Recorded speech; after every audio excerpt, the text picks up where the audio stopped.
Y bueno, la cuestión es que estamos aquí para Anabel Teruel, que es hematóloga del clínico, y yo que vamos a contaros pues bueno, los avances y las terapias avanzadas en el mieloma múltiple. Anabel se centrará en el tema de eficacia, las nuevas terapias innovadoras en mieloma múltiple triple refractario, y yo me ceñiré al tema de la seguridad y la financiación.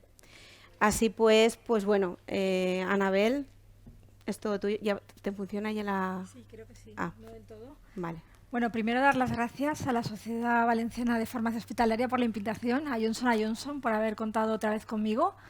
Y como ha dicho la compañera, pues bueno, voy a hablar un poco de qué aportan los nuevos tratamientos en el mieloma múltiple, que como vamos a ver, pues aportan mucho.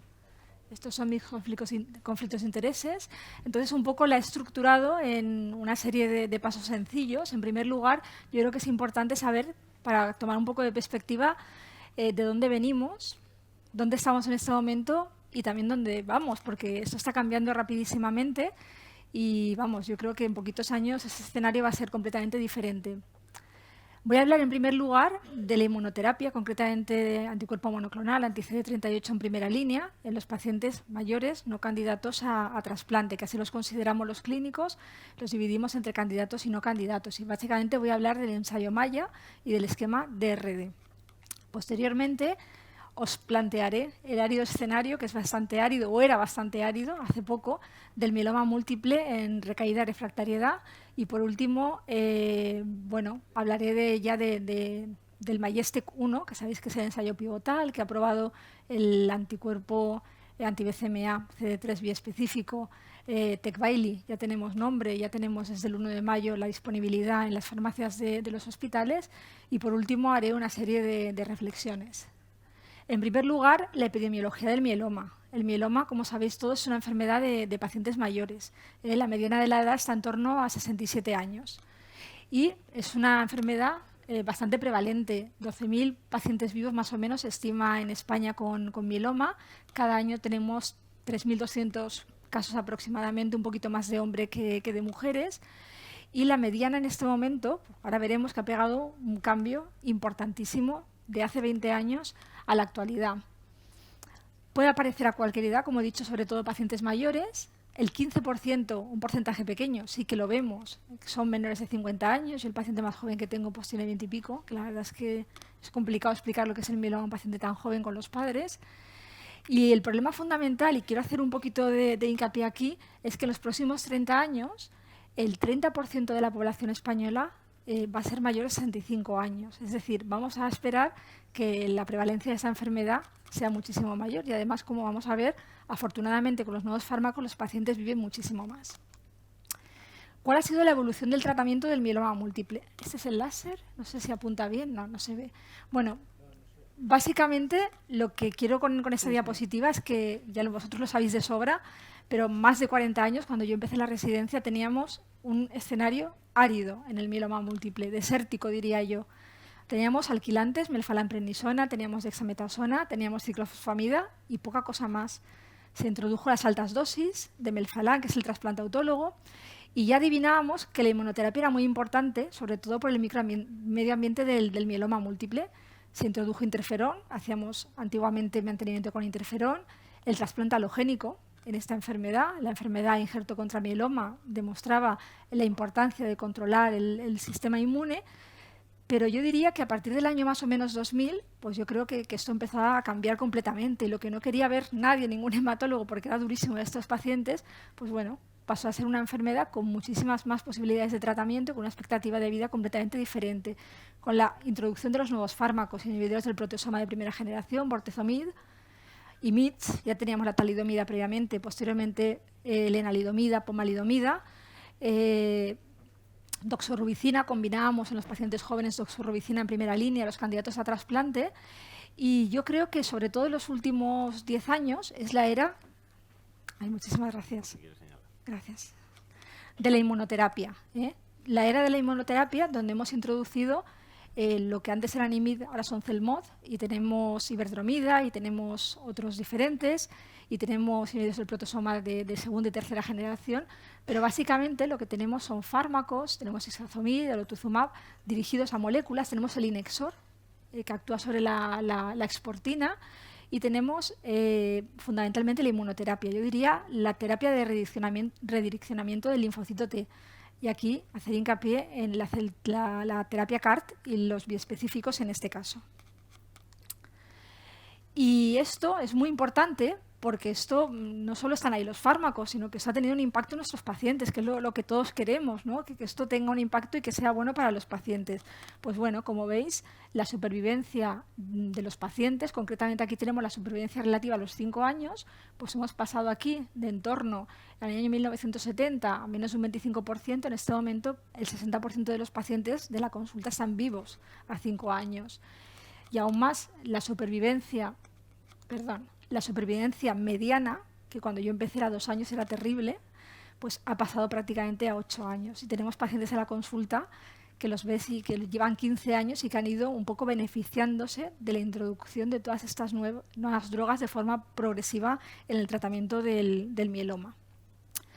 Década de la inmunoterapia, anticuerpos monoclonales asociados a. Tenemos belantamab, no lo podemos utilizar en monoterapia, pero está todo el desarrollo en combinación. Tenemos los nuevos inmunomoduladores, tenemos los bioespecíficos y tenemos la terapia CAR, que es básicamente, sobre todo los bioespecíficos, en lo que me voy a centrar yo.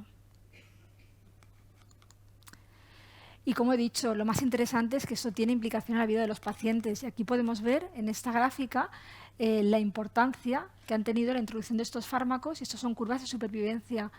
Estos son periodos de 10 años, pacientes que se diagnostican desde el año 1990 a 1980-1990, por ejemplo, que es esta curva azul, y como veis, la gran diferencia en la supervivencia global de los pacientes. Por tanto, importan los fármacos, no solo se introducen, sino que tienen impacto en la vida de los pacientes. Y tienen impacto en la vida de los pacientes, tanto en los pacientes jóvenes, en los que nosotros los clínicos llamamos candidatos, en teoría menores de 65 años, probablemente hoy en día hasta 70 años, y en los pacientes no candidatos, que como veis también hay un beneficio, pero evidentemente en este grupo es un beneficio un poco menor.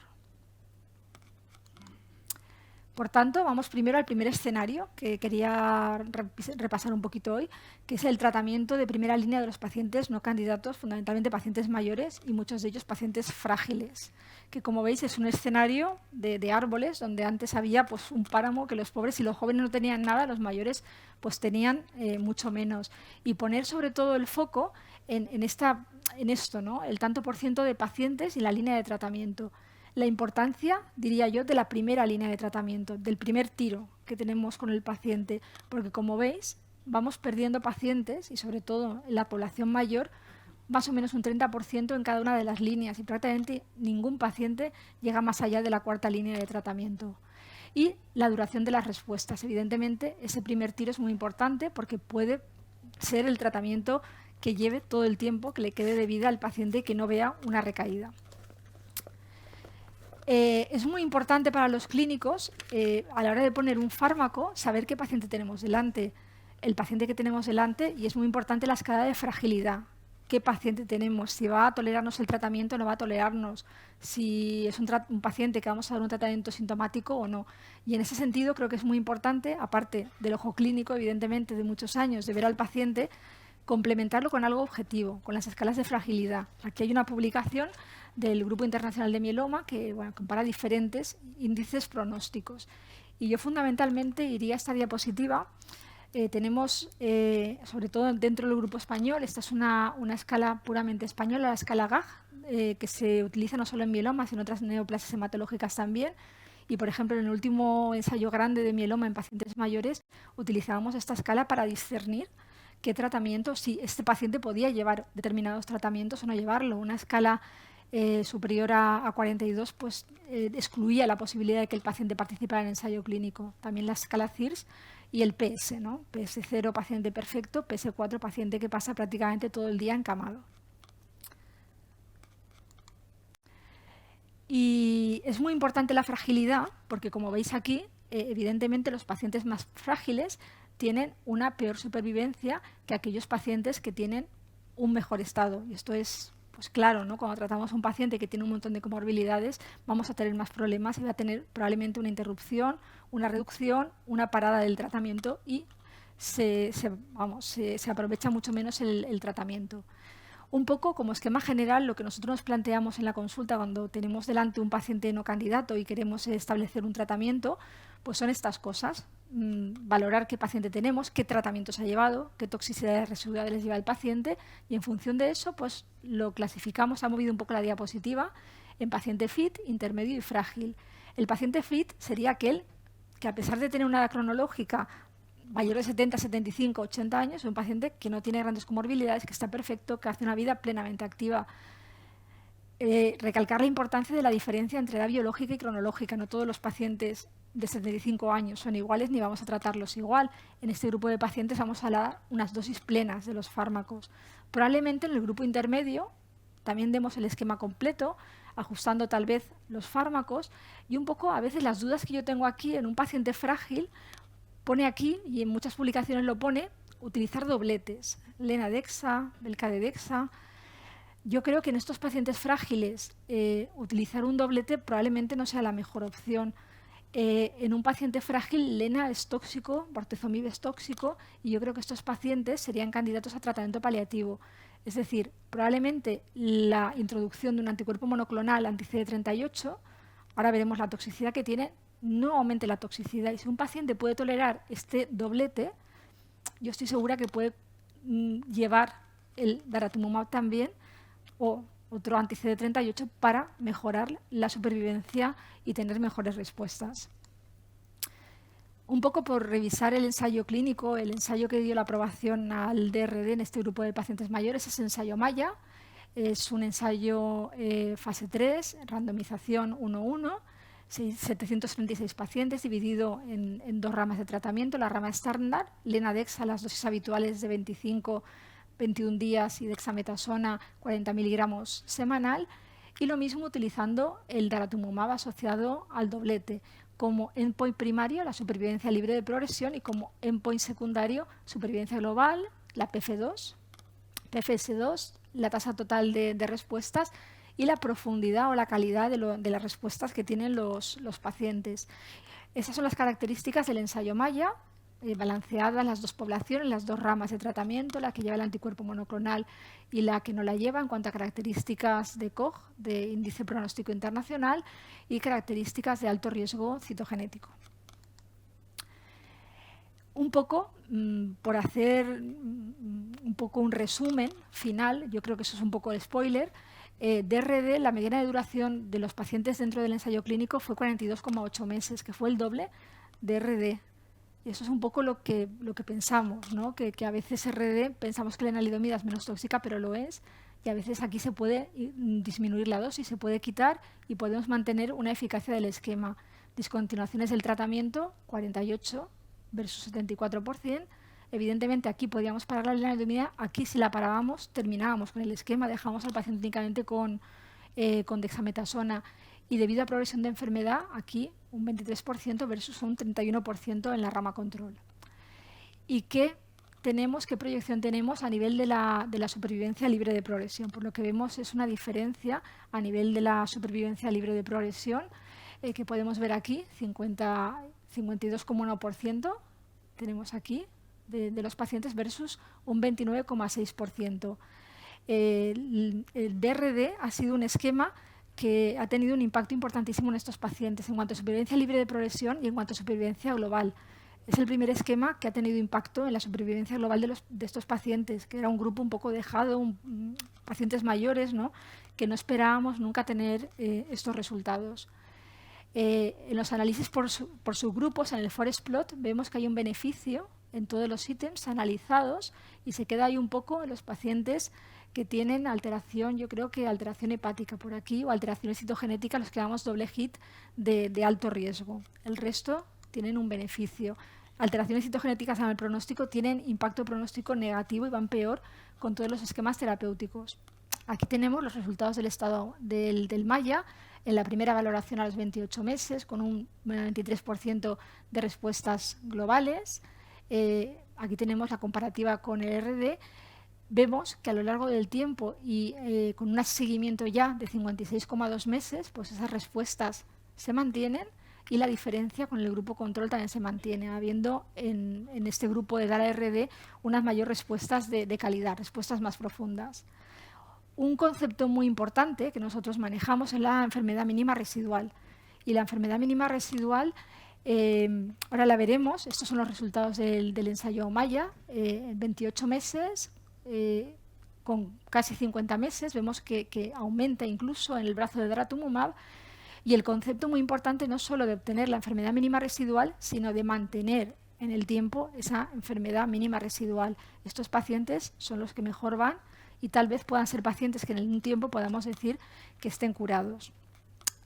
Y he traído esta diapositiva para ver la importancia de la enfermedad mínima residual. La enfermedad mínima residual la medimos por citometría de flujo, con una sensibilidad más o menos de 10 a la menos 5, que la podemos utilizar también con biología molecular con una sensibilidad de menos 5, 10 a la menos 6, y lo que vemos es que, pues bueno, llega hasta aquí, probablemente aquí hay enfermedad, evidentemente, estos pacientes también recaen, pero tenemos muchos datos, ahora mostraré un metaanálisis, en que los pacientes que obtienen estas respuestas mejores, profundas y mínimas residuales negativas van muchísimo mejor, y los que las mantienen, que aquellos pacientes que no llegan a conseguirlas, que se quedan con respuestas más pequeñas. Y esto es un metaanálisis de 4.297 pacientes donde vemos, evidentemente, la diferencia en las curvas de supervivencia libre de progresión en los pacientes que obtienen la enfermedad mínima residual versus aquellos que no la llegan a tener nunca. Y he traído este artículo porque el Grupo Español de Mieloma es un grupo potente, es un artículo del doctor Paiva, que antes estaba en Salamanca y ahora está en Navarra, con datos de los ensayos del Grupo Español de Mieloma, donde pone de manifiesto lo mismo, ¿no? El impacto que tiene en la supervivencia libre de progresión y en la supervivencia global de los pacientes. Por tanto, muy importante conseguir esta respuesta en nuestros pacientes para que tengan una mejor supervivencia. La siguiente pregunta es, vale, damos el mejor tratamiento en primera línea, ¿qué pasa con las subsiguientes líneas? Si es que el paciente llega, ya hemos visto que hay una caída de pacientes en las subsiguientes líneas. ¿Tiene impacto negativo el dar el mejor tratamiento? Pues aquí vemos que no, ¿eh? Incluso la PFS2 en los pacientes que llevan de entrada el triplete es mejor que en aquellos que llevan el tratamiento estándar. Y hay, evidentemente, un beneficio a nivel de la supervivencia global, que como digo, pues en este grupo de pacientes es un hecho muy importante porque hasta el momento no habíamos tenido ningún impacto en la supervivencia global de este grupo de pacientes. En cuanto a la seguridad, evidentemente nos preocupa, son pacientes mayores, muchos de ellos con cierto grado de fragilidad. Nos importa la seguridad y como vemos, pues bueno, no hay grandes datos de diferencia a nivel hematológico y a nivel no hematológico yo destacaría fundamentalmente, no lo veo por aquí, las infecciones que son un poco mayores cuando añadimos el anticuerpo monoclonal y de hecho hacemos unas profilaxis específicas en este grupo de pacientes, pero son básicamente grado 1, grado 2 y no llevan habitualmente a la interrupción del tratamiento. Son poquitas, las grado 3, grado 4, la neumonía tenemos que tener cuidado y la discontinuación por AES es un 14% versus un 23% en DRD, un poquito mayor en DRD. Esto, como siempre decimos, no se debe hacer, es una comparación indirecta, grupos de pacientes diferentes, ensayos diferentes, con criterios de inclusión diferentes y de exclusión diferentes, pero un poco por poner en valor la importancia de la mediana de supervivencia libre de progresión en este grupo de pacientes que, como vemos, es superior a cualquier otra combinación en este grupo de pacientes. Bueno, y esto es un poco lo que he dicho, que la utilización de daratumumab, un anticuerpo anti-CD38 asociado al tratamiento estándar, evidentemente hemos visto que se traduce en una mejor supervivencia, mayor tasa de respuestas de mayor calidad, que tiene impacto en la PFS1, que no impacta negativamente en la PFS2, que a veces tenemos eso en mente, que el perfil de toxicidad justifica la utilización del fármaco en este grupo de pacientes y que es importante implementar en este grupo de pacientes escalas de fragilidad para elegir el mejor tratamiento posible para ellos. Hemos pasado del escenario 1 del paciente no candidato, que inicialmente era árido, pero ahora está lleno de árboles, es un bosque, al tratamiento del paciente en 3 o más líneas de tratamiento, que hasta ahora pues, era pues, un desierto, como vemos aquí. ¿Y cómo es? Pues bueno, hay 2 estudios que lo reflejan muy bien. Nos dicen en qué escenario vamos a utilizar, en este caso, sobre todo la inmunoterapia y las nuevas dianas, los nuevos fármacos. Este es el Locomotion, que es un ensayo, es un estudio prospectivo en pacientes con mieloma múltiple en recaída refractariedad, fundamentalmente europeo. La primera autora es la doctora Mariby Mateos. Y yo creo que el primer dato que pone en evidencia en qué escenario nos movemos es que habían 92 tratamientos diferentes. Es decir, nos movemos en un escenario donde no hay nada estándar, donde no hay un tratamiento estándar para poder comparar. ¿Qué supervivencia libre de progresión tenemos en estos pacientes? Pues 4,6 meses, con una supervivencia global de 14 meses. Y lo que vemos aquí es que un 71% de los pacientes, la mayor parte de los pacientes de forma individual, únicamente llevan esa línea, no llevan líneas subsiguientes o como mucho una línea. Un 70% de los pacientes llevan una o ninguna línea posterior. Y en cuanto a las causas, fundamentalmente es de mortalidad, es la progresión de la enfermedad, es decir, escenario malo. Lo mismo el mamut. Este es un retrospectivo fundamentalmente americano, pero viene a decirnos un poco lo mismo, que los pacientes en este caso exigían que fueran refractarios anti-CD38 y lo que vemos aquí, pues como veis, un 30% de respuestas globales con una PFS de 3,4 meses y una supervivencia global de 9,3 meses. Es peor en los triple refractarios que en los triple expuestos, pero de cualquier modo es mala en todos los grupos de pacientes. Por tanto, es el escenario donde necesitamos implementar nuevos tratamientos para mejorar ese panorama que teníamos y mejorar el paisaje. Y aquí es donde se encuadra fundamentalmente estas nuevas moléculas, estos nuevos inmunomoduladores, la terapia CART y las terapias biespecíficas. También, comparación completamente indirecta, datos de cada uno de los ensayos puestos ahí y un poco aquí lo que vemos son las respuestas. Aquí tenemos con Citacel, con Idecel, con Teclistamab y aquí ya con anticuerpo asociado belantamab en monoterapia, que sabéis que no lo tenemos, Selinexor y otras combinaciones. Por tanto, es aquí en el horizonte actual, a partir de la tercera línea de tratamiento, ahora lo veremos un poquito más, donde podemos encuadrar tanto las nuevas moléculas, en combinación la mayoría de ellas, como la estrategia de redireccionamiento del linfocito T. Vamos ya al Majestic 1. Este es el diseño del estudio, era un fase 1, fase 2. Como sabemos, no hay un tratamiento estándar, por tanto, no hay una rama comparadora. Estos fármacos están aprobándose con ensayos fase 2 fundamentalmente. En este ensayo nos pedían que los pacientes tuvieran mayor o igual a 3 líneas previas de tratamiento y que no hubieran llevado terapia previa anti-BCMA. Estos pacientes, la fase 1, como siempre, es una fase de escalada de dosis, donde el objetivo es ver la dosis máxima tolerada, que era esta dosis de 1.500 miligramos ajustado a peso, kilogramos, subcutánea, semanal o quincenal. Y la fase 2 era una fase donde lo que se quería ver fundamentalmente ya eran respuestas, duración de las respuestas, ver toxicidad y un poco datos de eficacia en cuanto a supervivencia libre de progresión y supervivencia global. Esto es un poco, ya sabéis que los bioespecíficos lo que hacen, lo sabéis mejor que yo, es unir por un lado una diana de la célula plasmática, en este caso patológica, y un linfocito T, habitualmente CD3, acercarlos, llegar a la diana y actuar mediante una muerte celular mediada también por el fármaco, más la asociación de esa activación del linfocito T que es acercado a esa célula plasmática patológica. Aquí se ha movido un poquito la diapositiva, pero bueno, primer endpoint del fase 2, ¿qué respuestas tenemos? ¿No? Pues tenemos esto, un 63% de respuestas globales en este escenario que hemos visto de pacientes que son malos, con un 45% de mayor o igual a respuesta completa, es decir, hay respuestas de calidad. Vemos aquí la mediana, la duración de la respuesta en aquellos pacientes. Este es el grupo global, está la duración de la respuesta, que es 21 meses, y en los pacientes que obtienen una respuesta completa o mejor llega a 26,7 meses. Es decir, los pacientes que responden, como en todos los tratamientos, evidentemente tienen mejores resultados en cuanto a supervivencia. En cuanto a la seguridad, pues bueno, Teclistamab se toleró bien, ningún paciente requirió reducción de dosis. Recordemos el hecho de que yo creo que es un beneficio que está ajustado al kilo, al peso del paciente. Solo un paciente discontinuó por AES, una neumonía por adenovirus.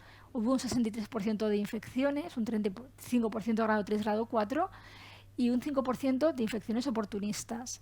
El tema de la hipogamaglobulinemia. En este ensayo clínico no había que suplementar con gamaglobulina, se suplementó muy poquito, menos del 20%, pero la tasa de hipogama de menor de 400 es muy importante. Alguna reacción y 9 muertes, fundamentalmente, como podéis ver aquí, por COVID. Y ahora veremos un poco la particularidad de este ensayo. Este es el seguimiento a largo plazo. Vemos aquí que la mediana de supervivencia es de 21,6 meses. La respuesta completa en pacientes con respuesta completa, como hemos visto antes, es superior. La PFS, acordaros de lo que teníamos antes, es de 11,3 meses. En pacientes con respuesta completa llega a 26,4 meses. Y evidentemente cuando lo utilizamos más pronto, cuando lo utilizamos en menos o igual a 3 líneas, es mejor que cuando lo utilizamos en líneas posteriores, a partir de la tercera línea de tratamiento, a partir de la tercera recaída. Y los datos de supervivencia global, 21,9 meses, y no alcanzada en aquellos pacientes que nos hacen una respuesta profunda. Posicionamiento todavía hoy en la ficha que tenemos de posicionamiento, esto es la indicación, es monoterapia en paciente en recaída refractariedad. Habla de 3 tratamientos previos, pacientes expuestos a inhibidor del proteasoma, inmunomodulador y anti-CD38. Y esto nos lleva un poco, esta es lo que viene en ficha técnica, pero la realidad ya sabéis que va a ser esta. A nivel práctico vamos a situarlo en pacientes en tercera o más líneas previas. En este momento, tenemos muchos pacientes que van a poder estar en esta situación. Yo creo que la mayor parte de los pacientes se van a situar en segunda, tercera, cuarta recaída probablemente. Pero dentro de poco, nosotros ya tenemos pacientes en ensayos clínicos, incluso fuera de ensayos clínicos, que se han tratado en líneas precoces con combinación de tratamiento que ya llevan inmunomodulador, incluso carfilzomib, un inhibidor de proteasoma de segunda generación, que llevan anticuerpo monoclonal. Por ejemplo, el último gen pacientes mayores, el gen FIT, ya una tercera rama que era daratumumab, carfilzomib, lenadexa. Entonces, un poco, ¿qué va a pasar con estos pacientes? Pues bueno, habrá que verlo porque claramente va a ser un perjuicio cuando estos pacientes recaigan, y si recaen pronto son pacientes que tienen un comportamiento biológico muy agresivo, ver qué hacemos con estos pacientes. O sea, que tal vez esto tendremos que ir haciendo peticiones de forma flexible porque con esto, no probablemente en este momento, pero no dentro de mucho, nos vamos a encontrar con estos pacientes. Esto lo voy a pasar porque bueno, es fácil, es subcutánea, ajustada a peso, hay que premedicar, evidentemente, lo sabéis mejor que yo. Y la pauta es semanal, a partir de los 6 meses, ficha técnica cada 2 semanas. Si hay respuestas, si hay unas características de respuesta, y para nosotros muy importante la escalada. Yo siempre digo a los clínicos que es súper importante, nosotros ingresamos a los pacientes para hacer la escalada de dosis, porque es donde sucede la gran parte de las cosas y donde si manejamos bien el fármaco vamos a aprovechar los efectos del mismo. Ya sabéis que se escala poquito a poco, 0,06, 0,3, 1,5, esperar 2 días mínimo entre dosis y dosis. Si hay fiebre, que muchas veces puede ser una liberación de citoquinas grado 1, habrá que esperar a que se resuelva. Si esperamos más de una semana, bajaremos a la casilla de salida, a la dosis inicial. ¿De acuerdo? Y a partir de los 6 meses pues se puede poner cada 2 semanas. Y un poco por hablar del otro anticuerpo, porque se ha probado, ya sabéis, un anti-BCMA biespecífico que es Tecvayli, pero también se ha probado al mismo tiempo otro anti-BCMA, otro biespecífico anti-BCMA CD3, que es el ranatamab. Este es el ensayo pivotal que lo ha aprobado un poco, y aquí hablamos de tratamientos previos, también pacientes que han llevado tratamientos previos, una corte A, que hay 2 cortes, que no ha sido previamente expuesta a BCMA. Nos acordamos del Majestec, donde ningún paciente podía haber estado expuesto a BCMA previo, y otra cohorte donde sí que se permite la exposición previa al BCMA, y un poco las características, el endpoint primario, respuestas y respuestas de calidad, y todos los endpoints secundarios sobre fundamentalmente de supervivencia y de seguridad. Y los datos que tenemos, aquí tenemos, pues como podéis ver aquí, una tasa de respuestas, que desde aquí lo veo mal, que es el 61%, que es un poquito inferior a la de teclistamab, con una tasa de respuestas completas del 35%, pero más o menos yo creo que casi todos los anticuerpos bioespecíficos en cuanto a toxicidad y en cuanto a respuestas van más o menos por la misma línea. Por tanto, tendremos que ver qué otros datos plus nos pueden hacer elegir uno u otro. Del ensayo clínico lo importante es pasarlo a nuestra práctica diaria. Entonces he sacado algunas cosas que me parecen interesantes que se han publicado el último año. Este es el Congreso Americano de Hematología, porque en los ensayos clínicos no hay representados pacientes con insuficiencia renal grave o con hemodiálisis. Ese es nuestro problema, que nosotros en la clínica diaria los vemos. Pues bueno, este es un ensayo pequeñito, un estudio pequeñito donde hay 15 pacientes con insuficiencia renal y hemodiálisis. Y como vemos aquí, la mayoría de los pacientes, todos los pacientes menos un paciente, este no está valorado y este progresa, responden. Hay 2 pacientes que son exitus, pero bueno, abre la puerta a la posible utilización con la misma dosis postdiálisis, como solemos utilizar en la clínica estos fármacos, a la utilización de teclistamab en este escenario. En cuanto a la posología, en la ficha técnica nos dice menos de 6 meses semanal. A partir de los 6 meses hay una buena respuesta cada 2 semanas. Yo creo que los pacientes con teclistamab responden rápido, la mediana de tiempo a la respuesta es 1,2 meses y a la máxima respuesta 2,1 meses, lo cual a los clínicos nos ayuda mucho porque podemos ver rápidamente los pacientes que responden. Y entonces yo creo que ahí sí que es importante, cuando tenemos confirmada una respuesta, hacer el balance entre el riesgo y beneficio de las infecciones o de la toxicidad. Y tal vez ahí podamos, aunque no sean los 6 meses, quizá balancear un poco para seguir utilizando el beneficio del fármaco a pasar en algunos pacientes seleccionados a cada 2 semanas. Subanálisis por líneas de tratamiento previo, pues ya lo he dicho, evidentemente aquellos pacientes que tratamos más pronto tienen mejor tasa de respuestas que aquellos que tratamos a partir de la 3ª línea, y esto se refleja en una mejor supervivencia de este grupo de pacientes. Esta también era supervivencia libre de progresión y lo mismo en la supervivencia global, con lo cual, pues bueno, lo que he dicho, en este momento muchos pacientes nos van a caer ahí en más de 3 líneas de tratamiento, pero en un futuro no muy lejano nos van a caer probablemente en tratamientos más cercanos. Esto es en vida real, es un total de 204 pacientes, es una serie pequeñita, pero yo pongo en importancia que es en vida real, que es lo que vamos a utilizar todos nosotros a partir de ahora.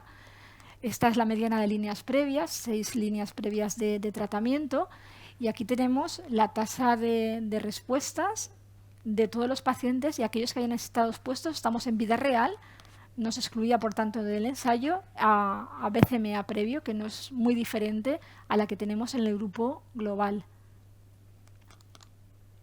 Y estas son las curvas de supervivencia libre de progresión, que son inmaduras, son pocos pacientes, tienen poco seguimiento, pero bueno, aquí vemos la supervivencia libre de progresión a los 6 meses el 57% y una supervivencia global de 76%. Estas curvas hay que madurarlas, hay que verlas, pero tal vez nos oriente a que se parece bastante la vida real a lo que nos hemos visto antes en el ensayo clínico.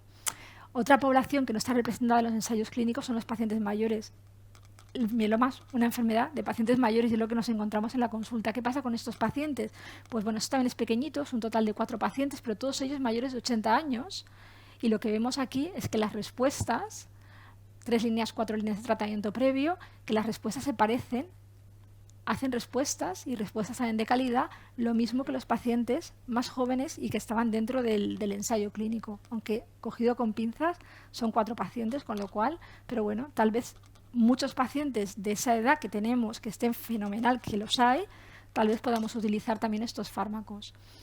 Y ya por último, para finalizar, pues bueno, la inmunoterapia en forma de anticuerpos monoclonales, anti-CD38, hemos visto el MAIA, el daratumumab en primera línea, ha mejorado el pronóstico y la supervivencia de los pacientes no candidatos, este grupo que estaba un poco dejado de la mano porque había muy poco tratamiento, que tenemos que individualizar el tratamiento en función del paciente que tenemos delante, de la comorbilidad que tiene, de la fragilidad de los tratamientos, de la toxicidad, pero pueden beneficiarse de estos fármacos, que teclistamab está aprobado y financiado en más de 3 líneas en este momento previas de mieloma, que la inmunoterapia, esta última que hemos visto, todavía hemos visto esa proyección a 10 años en las curvas de supervivencia, pero probablemente vaya a mejorarlo, seguro, que es muy importante en los pacientes con mieloma múltiple en recaída y refractariedad que tenían ese pronóstico tan infausto.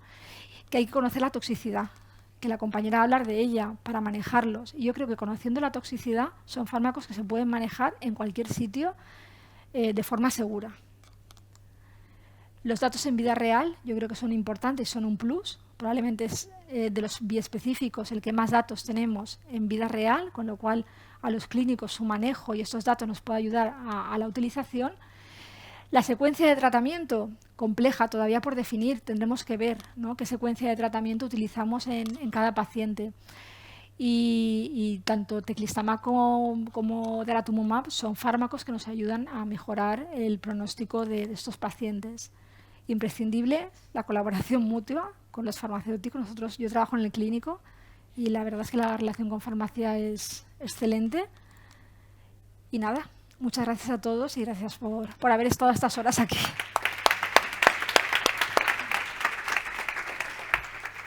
Si quieres, siéntate aquí. Bueno, por mi parte, algunos de los conceptos que ha comentado Anabel pues, ya han surgido. Nos centraremos un poquito más y nos vamos a centrar pues, en el tema del manejo, la seguridad, financiación, que también lo ha comentado. Así pues bueno, el tema del manejo de las terapias avanzadas por parte de los servicios de farmacia. Y es que, bueno, estos son mis conflictos de intereses, pero bueno, los resultados sí que han sido abrumadores al comparar el Locomotion con el Majestic, porque tenemos pues casi un 50% alcanzaban respuesta completa y su mecanismo, doble mecanismo, de modo que el anticuerpo va a identificar los linfocitos T, los CD3, y los va a redirigir para activarlos y encontrar y destruir la célula mielomatosa mediante su antígeno de BCMA, pues va a permitir que estos pacientes, aquellos que han tenido una respuesta completa, van a llegar a tener una supervivencia libre de progresión mayor de 2 años, ¿no? Además, es muy importante que solo inferior al 5% han tenido interrupciones a este tipo de tratamiento debido a efectos adversos. Y como ya ha comentado Anabel, es que es muy importante dar lo mejor en las primeras líneas, porque la supervivencia global va disminuyendo no solo en tiempo, sino en el porcentaje a lo largo de las diferentes líneas de tratamiento. Y de hecho, el Locomotion, que también lo ha comentado Anabel, pues eran 92 esquemas, aquellos pacientes que habían recibido ya 4 líneas previas, en los cuales pues tenían una tasa de respuesta de un 32%, además una mediana de supervivencia libre de progresión pues que no llegaba a 4 meses, y además casi todos pues bueno, eran refractarios con daratumumab y aún así recibían daratumumab. Entonces estábamos en un escenario pues que era una laguna para todos los pacientes con mieloma triple refractarios que no habían respondido o que habían sido refractarios a los anti-CD38, a los inmunomoduladores o a los inhibidores de los proteosomas, y entonces surgen pues diferentes terapias. Estas terapias es el anti-BCMA, primero los CAR-T, luego el teclistamab, que actualmente desde el 1 de mayo ya está financiado con 2 criterios de restricción, pues bueno, que tiene que tener un buen ECOG y bueno, que tiene que tener no haber llevado previamente una terapia anti-BCMA y ninguna terapia, por supuesto, CAR-T. Pero también tenemos en la misma línea de tratamiento otras dos líneas de tratamiento, las CAR-T o anti-BCMA, que como bien sabéis, el belantamab pues la indicación fue autorizada en 2020, posteriormente fue financiada en 2022 y en diciembre del 2023 le quitaron la comercialización y están esperando a los resultados del DREAMM-3 y del DREAMM-4 y del DREAMM-8 para posteriormente en 2025 se prevé que ya están los resultados de estos 2 estudios y luchar otra vez por la aprobación de la indicación y la financiación. Si comparamos los 3 tipos de terapias en este tipo de línea, es decir, en los triples refractarios, vemos que pues bueno, entre los ADCs, los biespecíficos y los CAR-Ts comparten algunas de las características. En caso de los biespecíficos, como es el caso del teclistamab, tenemos que comparten con las CAR-Ts la neurotoxicidad. Eso nos va a obligar a tener una vigilancia muy estrecha de estos pacientes en los inicios de los tratamientos, que va a conllevar pues, una premedicación y, como ya ha comentado Anabel, el ramp-up. El ramp-up, pues, Viene dado paciente ingresado o con monitorización en un centro sanitario que recibirá pues a 0,06 miligramos por kilo el primer día, a los 2-3 días, 2-4 días una segunda dosis con una dosis superior de 0,3, a los 2-4 días una dosis superior de 1,5 y finalmente ya será la administración de 1,5 miligramos por kilo semanal de manera subcutánea. Pero ¿qué pasa? Que estos pacientes, más o menos a los 2 días, pueden desencadenar casi todos ellos el síndrome de liberación de citoquinas. Y es por ello que se recomiendan retrasos y nunca reducción de dosis en estos pacientes. De modo que vamos a retrasar las dosis de escalada en función de la duración y la gravedad de estos del síndrome del CRS. En el caso de si nos encontramos en el primer escalón, pues volveríamos a la misma dosis. Pero si estuviéramos ya en el segundo y tercer escalón, siempre iríamos a un escalón atrás, siempre y cuando tengamos un retraso o tengamos que retrasar esos tratamientos más de 28 días. No es necesario ajustar la dosis ni en caso de insuficiencia renal leve moderada, en caso de insuficiencia hepática leve, en señores mayores. Y lo más importante es pues, que es una inyección subcutánea, con lo cual nos va a bajar la presión en los hospitales de día. Siempre preferente una administración en el abdomen y si se requieren 2 puntos, como se dosifica por peso, 2 puntos de inyección, tendríamos que separarlo en a 2 centímetros como mínimo. No hay que administrarlo ni en tatuajes ni en cicatrices para evitar toxicidades locales. Además, se debe administrar pues, esos volúmenes separados no más de 2 mililitros y lo que sí que agradeceríamos a la industria es que no hagan estudios de estabilidad de 20 horas. Primero, porque es una solución ya, deberían de ampliar la solubilidad, por lo menos si se guarda en nevera 14 días para tenerlo todo. Esto es un llamamiento que hacemos las unidades de oncología farmacéutica, para que, pues bueno, puesto que ya es una solución, pues bueno, es estable a temperatura ambiente y a nevera, pues 20 horas y por supuesto no se debe de congelar. Pero tenemos que tener muchísimo cuidado porque se dosifica por peso, es decir, vamos a tener 2 viales con 2 concentraciones diferentes y eso vamos a tener riesgo de error seguro. Así que debemos de tener los ojos bien abiertos, de modo que el vial de 10 miligramos mililitro vamos a tenerlo para las 2 primeras dosis de escalada y ya la dosis de 90 miligramos mililitro lo utilizaremos para la dosis de mantenimiento semanal y posteriormente, pues como ha dicho Anabel, ya para cuando sea cada 2 semanas si ha tenido respuesta completa a cabo de 6 meses. En cuanto a la premedicación, si vamos al tema de la ficha técnica, lo veréis en tono moradito, pues tenemos por supuesto que premedicar para prevenir el síndrome de liberación de citoquinas con antihistamínicos, antipiréticos, corticoides, también aciclovir y valorar la administración de factores de crecimiento granulocítico para prevenir neutropenias porque es una de las reacciones adversas más frecuentes, así como considerar la reactivación de hepatitis. Pero si vamos a muchísima más bibliografía, como puede ser el PETEMA, el libro azul que todos utilizamos. También hay que incluir otro tipo de consideraciones en el tema de antes de iniciar el tratamiento, como añadir premedicación con cotrimoxación para prevenir la profilaxis primaria del neumocistis o inmunoglobulinas, que como bien ha dicho a Anabel, también es uno de los efectos adversos más comunes en este tratamiento y recomiendan la administración de inmunoglobulinas inespecíficas. Tratamiento si hubiera fiebre también. El caso es que, como estábamos comentando, existe muchísima bibliografía para los tratamientos biespecíficos en los cuales esa premedicación debe incluir también vacunas de COVID, vacunas de hepatitis, vacunas de la gripe. Tenemos que utilizar las profilaxis del herpes, de varicela, del neumocistis, el reposicionamiento, el reemplazo de las inmunoglobulinas, administración de factores cuando tenemos un grado 3 o cuando tenemos en caso de infecciones o fiebre en un grado 4 y luego pues bueno también tener un seguimiento por lo que hemos comentado del CRS y el ICANS que ahora comentaremos.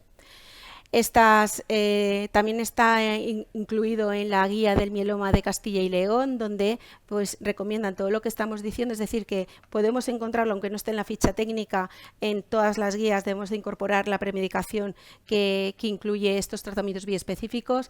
En esta guía podemos encontrar la dosis de monoglobulinas que debemos administrar, que es 0,4 miligramos por kilo, puede ser intravenosa o subcutánea en caso de cada 3 o 4 semanas, siempre y cuando tengamos tengamos unas inmunoglobulinas séricas por debajo de 400. Así que nuestro objetivo será conseguir unas inmunoglobulinas de superior a 400 gramos de decilitro. Además de lo que estábamos comentando, pues tendríamos que utilizar antibacterianos si existe ya neutropenia, antifúngicos si existe también neutropenia, y por lo tanto en lo que habíamos comentado de pues, el aciclovir, el cotrimoxazol o las inmunoglobulinas. Y es que en los efectos adversos que tengamos en el primer cut-off del Majestic, vemos que la neumonía y la leucoencefalopatía multifocal fueron las dos reacciones adversas donde hubieron pacientes donde interrumpieron el tratamiento. Por lo tanto, fue un tratamiento bastante bien tolerado. Y los efectos adversos pues eran las citopenias y las infecciones, como ya hemos comentado. En el segundo cut-off, sí que del Majestic seguimos teniendo las mismas reacciones adversas, citopenias, infecciones y el síndrome de liberación de citoquinas, que como bien está ahí en segunda línea, en el 72%, es decir, de 119 pacientes de los 165 desarrollaron este síndrome de liberación de citoquinas. Pero es importante comentar que aunque fue muy frecuente, fue muy bien tolerado, porque fue siempre de un grado 1 o 2, excepto un paciente que fue una liberación de citoquinas que cursó con otro efecto adverso. Y también es importante, aunque no fue frecuente, que la mayoría de pacientes que desarrollaron el síndrome de liberación de citoquinas desarrollaron el ICANS, es decir, la neurotoxicidad mediada por las células efectoras. Es importante destacar el tema de las discontinuaciones. Solo 5% de los tratamientos fueron interrumpidos debido a la mala tolerancia y el 3% fue debido a los efectos adversos. Si nos centramos en las CRS, pues como veis, este ACRS se dio en los primeros 2 días del tratamiento, es decir, en el periodo del ramp-up, y duró 2 días con el adecuado tratamiento, que luego veremos, tocilizumab, corticoides, y pues bueno, la verdad es que fue bastante bien tolerado, siempre fue grado 1-2. En cuanto en el caso de la neurotoxicidad, el ICANS, como hemos dicho, 5%, 3%, y se trató pues bueno, muy parecido al tema de las CRS, tocilizumab y corticoides, así como pues levetiracetam para controlar pues esa pérdida de movimiento, esa neurotoxicidad a nivel del sistema nervioso central. En esta tabla podéis comparar pues, los efectos adversos de las terapias que podemos encontrar en los biespecíficos, las CAR-T, y vemos que tenemos terapias comunes y que, pues bueno, a pesar de que no pueden ser comparativas porque no es un estudio head-to-head y que además la población es seleccionada en cada uno de los ensayos, pues nos puede ayudar a seleccionar el tratamiento idóneo para cada paciente. En cuanto a las infecciones, hemos dicho que es uno de los efectos adversos más comunes. Un 80% de los pacientes que recibieron teclistamab tuvieron efectos adversos, pero en este caso sí que fue importante el tema del grado 3-4 en el 55% de los casos. Y la situación que sí que hay que comentar es que la mayor parte fueron relacionados con el COVID. Y es que cuando se hizo la selección de pacientes coincidió en el tiempo en plena boom de COVID 2020. El caso es que la mayoría, solo un 7% de estos pacientes estaban vacunados contra el COVID, y de ahí viene que el COVID sea uno de las infecciones más comunes y de hecho también que estén incluidas dentro de los grados 3-4 de mortalidad. Pero estos efectos adversos de infecciones sí que se ve una bajada brutal cuando los tratamientos después de los 6 meses empiezan a tener una respuesta completa, se espacia la administración a 2 semanas y vemos que la tasa de infecciones cae en picado. Además, esta tasa de infecciones está relacionada con la hipogamaglobulinemia que hemos comentado, y es por ello que en los estudios donde se ha visto que la profilaxis primaria administración de inmunoglobulinas de manera de profilaxis primaria, vemos que la tasa de infecciones cae de manera totalmente. También el tema de las citopenias, sobre todo la neutropenia, es importante porque se da casi en el 72% de los pacientes, pero si administramos factores de granulocíticos como profilaxis primaria, esto se reduce a un 54%. Y aquí podemos ver las tablas donde vemos el manejo de estas toxicidades, que aunque lo hemos comentado así por encima, pues tocilizumab, en caso de los TRS, tocilizumab, también paracetamol, corticoides. En el caso de ICANS teníamos tocilizumab, tenemos también gabapentina, levetiracetam. Y bueno, en el caso de neutropenia y las citopenias, como estamos acostumbrados a manejar el resto de tratamientos de quimioterapia. Así pues, nos van a quedar 5 minutos para las preguntas, que he ido un poco rápido porque se nos había comido el tiempo.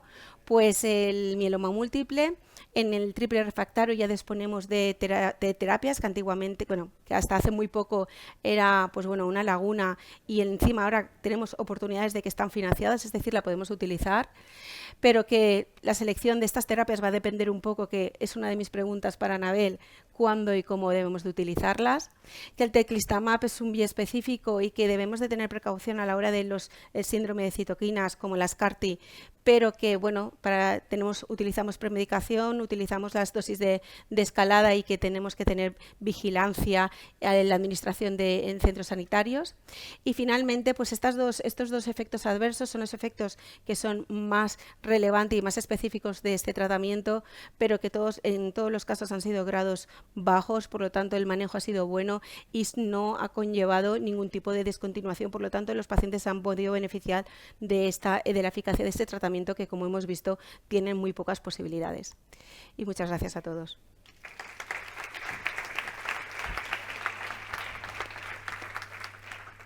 A ver, así que 3 minutos, ¿nos van a dejar 2 minutos más de extra?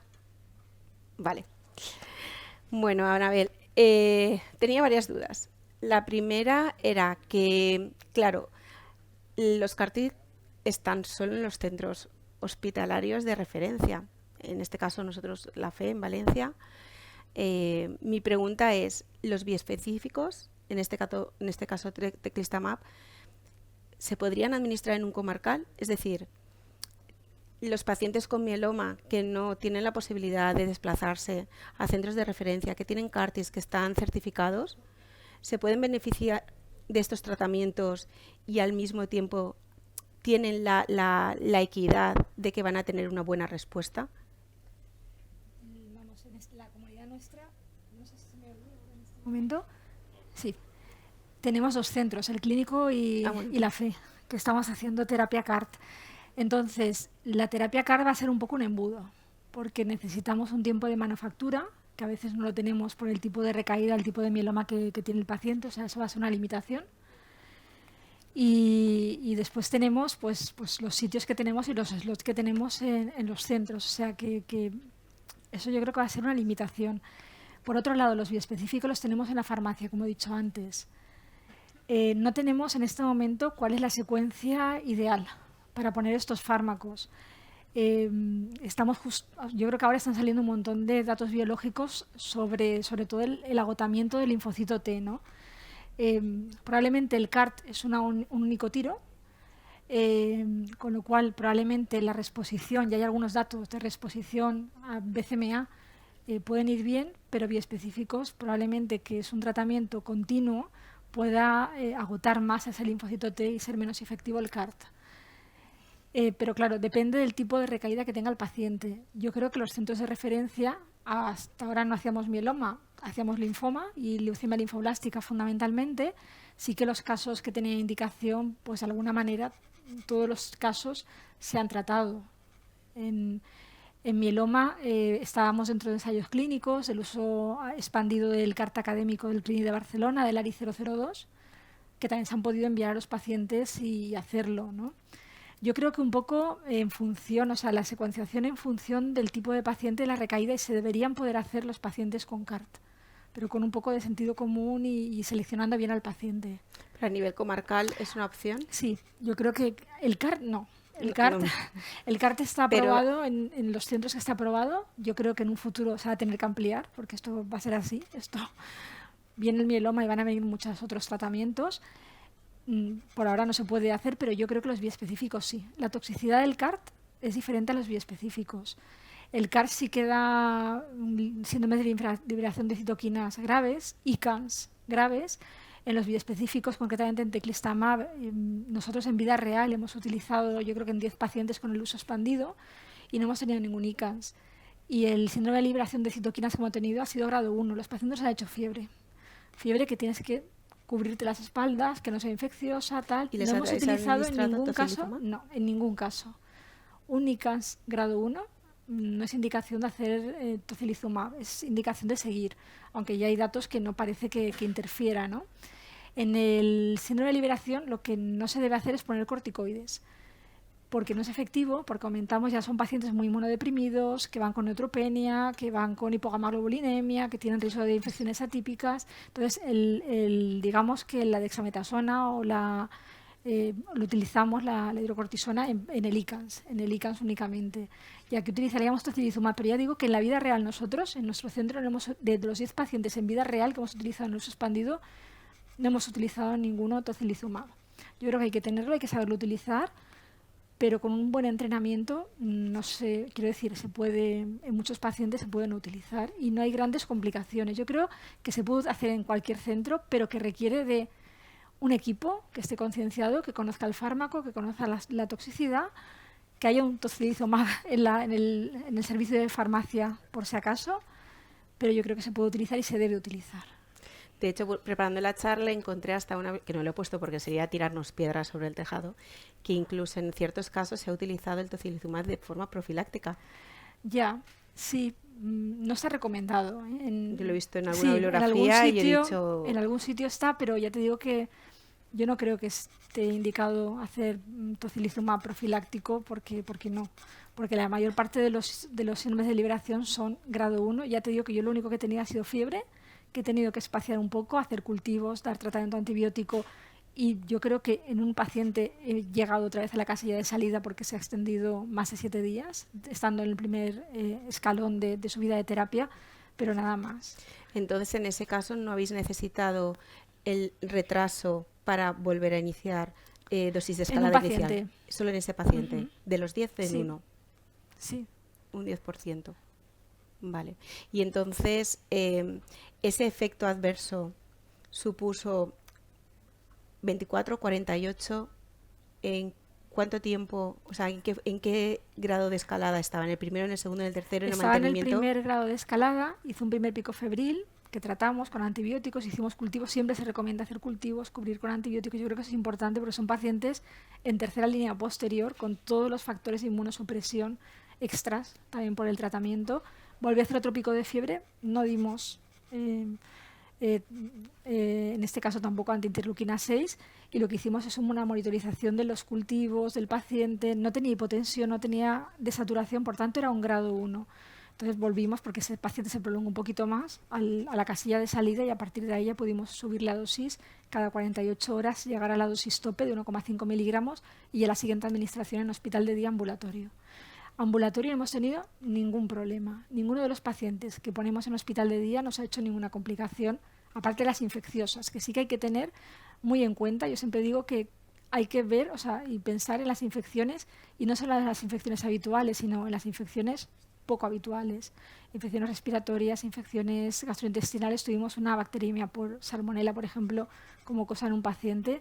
Hacer las profilaxis correctas, intentar hacer la vacunación, incluso cuando uno piensa en que va a dar ese tratamiento, enviar al paciente al servicio de medicina preventiva para que haga las vacunaciones pertinentes, zóster si no está vacunado, que haga una serología de hepatitis B para ver si necesita una dosis extra, neumococo, básicamente, profilaxis antineumocistis importantísima, Septrin o los pacientes que no toleren aerosoles de pentamidina, y profilaxis antivírica siempre, porque las infecciones víricas, si las vemos, se mantienen durante todo el tiempo de administración del fármaco. Pues yo creo que es muy importante. Solo ponía en caso de neutropenia. Sí. En las guías solo pone en caso de neutropenia. Yo la recomendaría siempre. Con daratumumab la hacemos siempre. Cuanto más con estos fármacos que dan infecciones víricas a veces importantes y damos en una línea posterior. Las gamaglobulinas, yo las doy profilácticas cuando empiezo, de forma una vez al mes. Aunque tengan una inmunoglobulina por encima de 400. Sí, porque hacen fiebre, porque hacen neutropenias, porque la neutropenia en el momento inicial, cuando estás con las dosis de ascenso, no se debe tratar con G, porque aumentas el riesgo de hacer una liberación de citoquinas más grave. La puedes hacer cuando ya estás en dosis máximas de forma mantenida. Entonces yo creo que sí. Cuando el paciente tiene una buena respuesta y no ha hecho más toxicidad y mantiene una buena dosis de inmunoglobulina, yo creo que se puede obviar. Pero inicialmente yo siempre recomendaría que empezaran con inmunoglobulinas profilácticas. Y la última pregunta. Resulta que de esos 10 pacientes, ¿cuántos pacientes han conseguido beneficiarse de retrasar la administración cada 2 semanas? Es decir, que han tenido respuesta completa y por lo tanto dentro de los primeros 6 meses o una respuesta parcial en los primeros 4 ciclos y por lo tanto en vez de ser una administración semanal, que eso para mí, pues bueno, un paciente... Es muy importante este tipo de pacientes. Claro, no es lo mismo ir cada semana como cada 2 semanas en pacientes que son en un tratamiento que es hasta progresión. Yo en este momento llevo 3 pacientes que van con la pauta, bueno, una que empezó con la pauta bisemanal cada 2 semanas, pero ya va cada 3 semanas, o sea, va un poquito más. Y esta paciente es a 2 años, es de las primeras que introdujimos en el programa, está a 2 años, había recaído de un CART y está a 2 años en una respuesta completa, enfermedad mínima residual negativa, y yo creo que la lleva 3 o 4 semanas ya. O sea que... Así que, ya. Bueno, muchas gracias a todos, sobre todo a los que habéis estado aquí a primera hora y habéis fichado. Los demás tenéis un punto negativo en la evaluación final. Y bueno, gracias a la Sociedad Valenciana por invitarnos, a Anabel y a mí, a contaros un poquito sobre el mieloma múltiple y triple refractario y también al patrocinador, a Janssen, por contar con nosotras dos. Así que os dejamos con los residentes y con un aire de juventud. Gracias. Muchas gracias, Ana y Anabel. Espectacular.